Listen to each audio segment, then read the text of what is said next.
کہ اہل سنت کے اندر جو ناسبی اور یزیدی ٹائپ لوگ گھسے ہوئے ہیں وہ اس کے اوپر بحث کرتے ہیں، اور تھوڑی ہی دیر کے بعد ایک ان کے زوم میں جو انہوں نے لکھا ہے کہ مضبوط آرگیومنٹ پیش کرتے ہیں کہ حسین علیہ السلام اور یزید کے مسئلے سے متعلق قیامت کے دن پوچھا ہی نہیں جائے گا تو اس پر بحث میں الجھنے کا کیا فائدہ ہے، اور اس پر سکوت ہی اختیار کرنا چاہیے۔ تو میرا سوال یہ ہے، آپ تو جواب دیں گے، کہ یہ پہلے گھنٹے میں یا پہلے 10-20 منٹ جو بحث ہوتی ہے تو اس میں سکوت کا خیال نہیں رکھنا چاہیے؟ نہیں، وہ سکوت کا مطلب انہوں نے چینج کر دیا ہے۔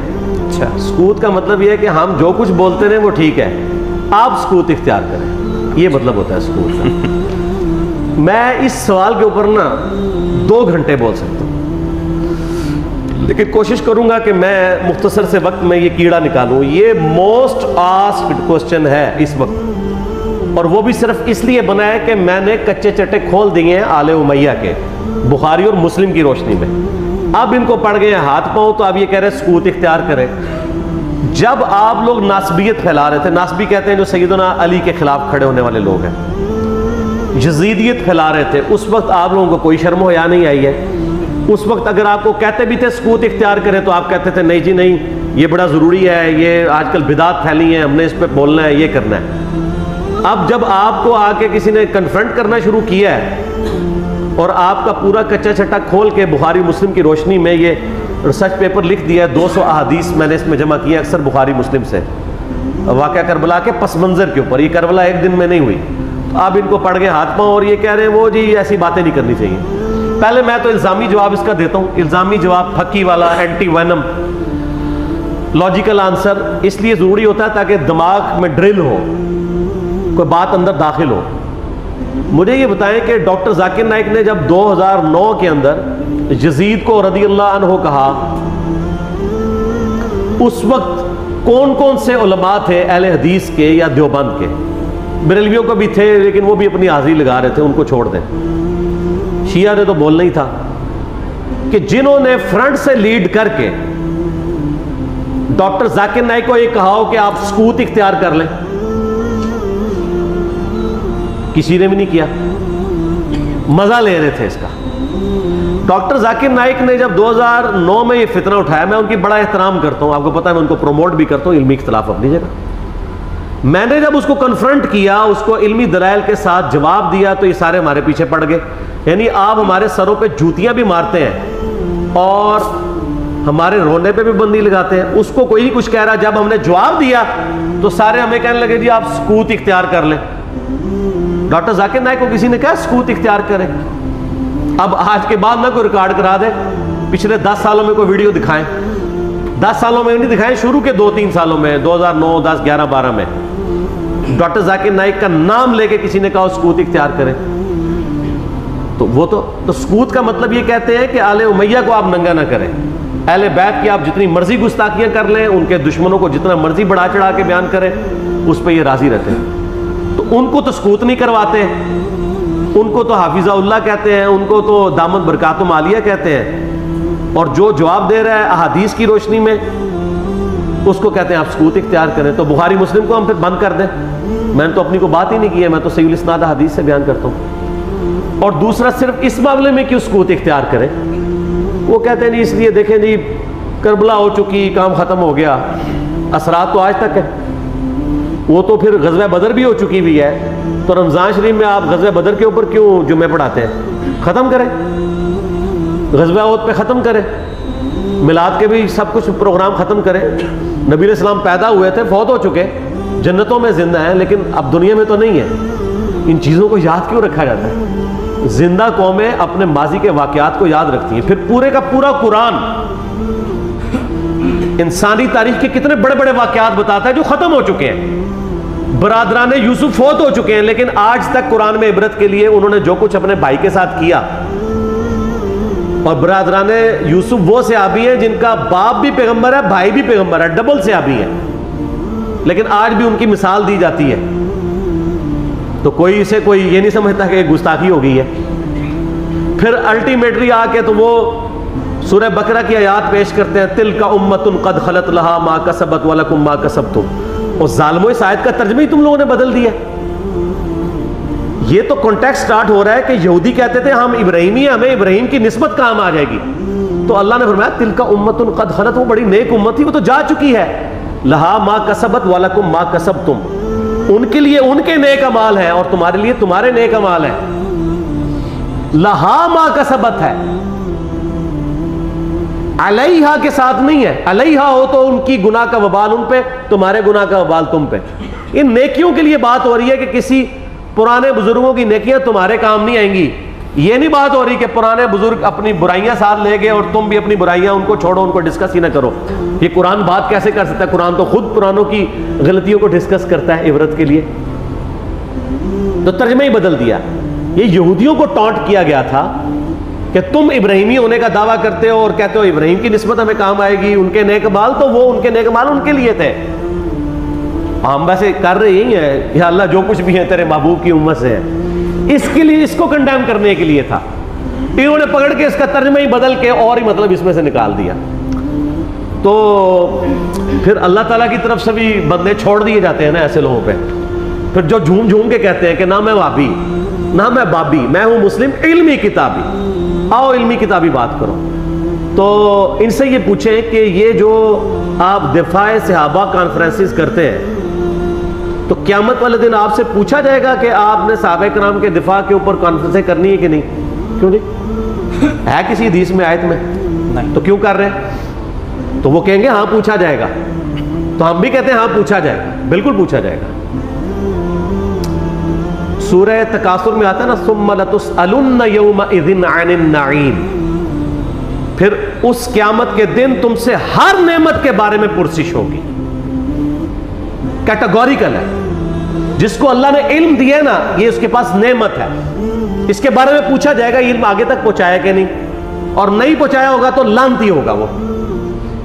یہ آیت ہے سورہ بقرہ کی، میں نے ریسرچ پیپر کے اوپر لکھی ہے سٹارٹ میں 159 اور 160. ان الذین یکتمون ما انزلنا من البینات والہدی، بے شک وہ لوگ جو چھپا لیتے ہیں ان روشن اور ہدایت کی چیزوں میں سے جن کو ہم نے لوگوں کی ہدایت کے لیے اپنی کتاب میں بیان کیا، ایسے لوگوں پر اللہ کی لعنت ہے اور تمام لعنت کرنے والوں کی لعنت ہے. الا الذین تابوا واصلحوا، سوائے ان لوگوں کے جو توبہ کر لیں، اپنی اصلاح کر لیں، وبینوا، اور اصلاح پہ اکتفا نہیں بلکہ وہ لوگوں کو بتا بھی دیں جو کچھ چھپایا تھا. فاولئک اتوب علیہم وانا التواب الرحیم، تو ایسوں کی توبہ اللہ قبول کرے گا اور اللہ تعالیٰ بخشنے والا مہربان ہے. اس کو سپورٹیو ایک حدیث میں نے لکھی ہے ترمذی میں، سنن ابی داؤد میں، سنن ابن ماجہ میں ہے کہ نبی علیہ السلام نے فرمایا جس شخص سے علم کی بات پوچھی گئی اور وہ اسے معلوم تھی اور اس کے باوجود اس نے چھپا لی تو ایسے لوگوں کو قیامت والے دن آگ کی لگام دی جائے گی. تو یہ بڑا کریٹیکل ایشو ہے. علم اللہ کی نعمت ہے آپ کے پاس، اس کی قدر کے لوگوں کو صحیح بات بتائیں تو پوچھا جائے گا. سورہ الاحزاب کی آیت نمبر 57 کیا ہے؟ آیت درود سے اگلی، ان الذین یؤذون اللہ ورسولہ لعنہم اللہ فی الدنیا والآخرہ واعد لہم عذابا مہینا، بے شک جو لوگ اللہ اور اس کے رسول کو تکلیف دیتے ہیں ان کی زندگی میں بھی اور زندگی کے بعد موت کے بعد بھی ان پر اللہ کی لعنت ہے، اور اللہ تعالیٰ نے ان کے لیے ذلیل و خوار کر دینے والا عذاب تیار کر رکھا ہے. وَلِعَوْذُ بِاللَّهِ تَعَالَى اللہم اجرنا من النار. تو جو اللہ اور اس کے رسول کو اذیت دے رہے ہیں ان سے پوچھا نہیں جائے گا. تو یہ ایک ڈھکوسلا انہوں نے کیا ہوا ہے اپنی کمزوریوں پہ پردہ ڈالنے کے لیے. خود جو کچھ مناظرے کر رہے ہوتے ہیں اس کے بارے میں کیا پوچھا جائے گا؟ جو یہ کام کر رہے ہوتے ہیں وہ کہیں گے پوچھا جاتا ہے، تو اس کے بارے میں کیوں نہیں پوچھا جائے گا؟ اور جی کو یہ بنیادی مسئلہ ہے. فضائل صحابہ احمد بن حنبل کی کتاب میں 2 روایتیں ہیں صحیح سند کے ساتھ. ایک روایت میں ہے کہ سیدنا علی بن ابی طالب کہتے ہیں، یہ حدیث موقوف ہے اور ظاہر غیبی خبر ہے، نبی علیہ السلام کے بتانے پر موقوف ہے، کہ میری وجہ سے 2 فرقے گمراہ ہوں گے، ایک میری محبت میں غلوف کر کے، ایک میری دشمنی میں غلوف کر کے. اور دوسری روایت میں ہے فضائل صحابہ احمد بن حنبل کی کتاب میں کہ میری وجہ سے 2 فرقے دوزخ میں جائیں گے، ایک میری محبت میں غلوف کر کے، ایک میری دشمنی میں. تو جب آپ کی جنت اور دوزخ کا فیصلہ اس کے اوپر ہو رہا ہے تو پوچھا کیوں نہیں جائے گا؟ اچھا اپنا کام یہ پورا کر رہے ہیں کہ جو سیدنا علی کی شان میں غلوف کر رہے ہیں ان کو یہ خوب سمجھا رہے ہیں کہ جی آپ اپنے آپ کو صحیح طریقے سے صحیح بندہ پتر بنا لو ورنہ پوچھا جائے گا. تو جو سیدنا علی کے مخالفین ہیں ان کو سمجھانے کی ذمہ داری کس کی ہے؟ ان کو کون سمجھائے گا؟ وہ ساری اس پلیٹ فارم سے سمجھایا جا رہا ہے، دونوں کو سمجھایا جا رہا ہے اللہ کے فضل سے۔ تو جنت اور دوزخ کا تو فیصلہ ہونا ہے۔ پھر جو صحیح مسلم کی حدیث ہے 240 انٹرنیشنل نمبر کے مطابق، علی سے محبت نہیں رکھے گا مگر مؤمن، علی سے بغض نہیں رکھے گا مگر منافق۔ تو آپ کے ایمان کا لٹمس ٹیسٹ ہی جو ہے وہ محبت علی ہے، تو جنت اور دوزخ کا فیصلہ اس کے اوپر نہیں ہونا۔ پھر غدیر خم کی حدیث جو صحیح مسلم میں 6225 سے 6228 تک ہے، آپ علیہ السلام کا آخری خطبوں میں سے خطبہ وفات سے 2.5 مہینے پہلے خم نامی گاؤں میں، اس میں کیا الفاظ ہے؟ اے لوگوں آگاہ ہو جاؤ، میں بھی ایک انسان ہوں، قریب ہے کہ اللہ کا قاصد یعنی موت کا فرشتہ میرے پاس آئے اور میں اس کی دعوت قبول کر لوں۔ میں اپنے بعد تم میں 2 بھاری چیزیں چھوڑ کے جا رہا ہوں، ان میں سے پہلی چیز اللہ کی کتاب ہے، اس میں ہدایت ہے، اس میں نور ہے، تم اللہ کی کتاب کو پکڑو، اپنا تعلق اس کے ساتھ مضبوط کرو۔ اللہ کی کتاب اللہ کی رسی ہے، جو اسے پکڑے گا ہدایت پہ ہوگا، جو چھوڑ دے گا گمراہ ہو جائے گا۔ اور دوسری بھاری چیز میرے اہل بیت ہے۔ پھر 3 دفعہ آپ علیہ السلام نے فرمایا میں اپنے اہل بیت کے معاملے میں تمہیں اللہ کا خوف دلاتا ہوں، میں اپنے اہل بیت کے معاملے میں تمہیں اللہ کا خوف دلاتا ہوں، میں اپنے اہل بیت کے معاملے میں تمہیں اللہ کا خوف دلاتا ہوں۔ جب نبی علیہ السلام آپ کو ڈرا رہے ہیں، وہاں تو کسی نے کہا یا رسول اللہ اہل بیت کے بارے میں پوچھا جائے گا؟ پھر المستدرک الحاکم میں صحیح سند کے ساتھ حدیث ہے انٹرنیشنل نمبر کے مطابق 4712 کہ نبی علیہ السلام نے فرمایا اگر کوئی شخص پوری زندگی حجر اسود اور مقام ابراہیم کے درمیان نمازیں پڑھتا رہے اور روزے رکھتا رہے اور قیامت والے دن اللہ سے اس حال میں ملاقات کرے کہ ہم اہل بیت کا بغض اس کے دل میں ہوا، تو اللہ اسے ضرور دوزخ میں داخل کرے گا۔ اگر اہل بیت کا بغض نمازوں کے باوجود، اور عام نمازیں نہیں، حجر اسود اور مقام ابراہیم کے درمیان اور روزے رکھنے کے باوجود آپ کو دوزخ میں لے جا سکتا ہے، تو کیوں نہیں پوچھا جائے گا؟ ایک کہانیاں بند کرو۔ اصل میں ان بیچاروں کا بھی قصور نہیں، ان کے بڑے بزرگ بھی ان کو کہانیاں کراتے رہے، انہوں نے وہی کہانیاں سن کے تو آگے بیان کی۔ ان کو کیا پتا تھا کہ آگے تو مسئلہ کھڑا ہو جائے گا، آگے تو ہر جگہ یہ آواز آ رہی ہے کہ نہ میں بابی، نہ میں بابی، میں ہوں مسلم علمی کتابی۔ ان کے تو گاٹے فٹ ہوگی یہ چیز۔ تو یہ اتنی ساری آیات اور احادیث اس بات کا ثبوت ہے کہ یہ سچائی ہے، اور یہ ثبوت کا صرف آپ کو کہتے ہیں، جو بکواسات کر رہے ہوتے ہیں ان کو نہیں کہتے۔ مودودی صاحب کے پیچھے پنجے جھاڑ کے پیچھے پڑ گئے، جی مودودی صاحب نے خلافت و ملوکیت لکھ کے مصیبت کھڑی کی، اور بھائی جو آپ کے روحانی ابا جی محمود احمد عباسی صاحب منکرین حدیث میں سے تھے، جنہوں نے خلافت معاویہ اور یزید کتاب لکھ کے سیدنا علی کی گستاخیاں کی، حسین ابن علی کی گستاخیاں کی علیہم السلام، اس کے جواب میں خلافت و ملوکیت آئی ہے۔ کہتے نہیں ایویں لکھ دی، ایویں نہیں لکھی، جواب میں لکھی ہے۔